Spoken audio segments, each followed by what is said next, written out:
वाला है क्या? आज मैं सबसे एक एक सवाल पूछूंगी। जो अच्छा जवाब देगा उसको मिठाई मिलेगा, जो गलत जवाब देगा उसको पिटाई मिलेगा। अरे वाह, तब तो बहुत अच्छी बात है मैडम, बहुत मजा आएगा आज। ज्यादा मजा लेना है तो चलो क्लास के बाहर। क्या रे अंशवा, फिर फालतू के बकवास कर रहा है तुम? नहीं सुधरेगा तुम। चलो खड़ा हो, तुम्ही से शुरू होगा। चलो।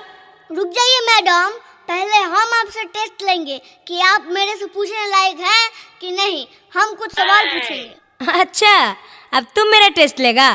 ठीक है, चलो पूछो। तो मेरे पहेली का जवाब दीजिए कि अरोड़ा मरोड़ा थूक लगा के छेद में घुसेड़ा। इस पहेली का क्या जवाब हुआ? ये तुम क्या बकवास कर रहे हो? अश्लील सवाल पूछ रहा है तुम हमसे। मैडम, हम अश्लील नहीं हैं, आपका दिमाग अश्लील है। पता नहीं आप क्या क्या सोचते रहते हैं। अरे मैडम, आपको नहीं पता है, ये बहुत आसान सवाल है। ये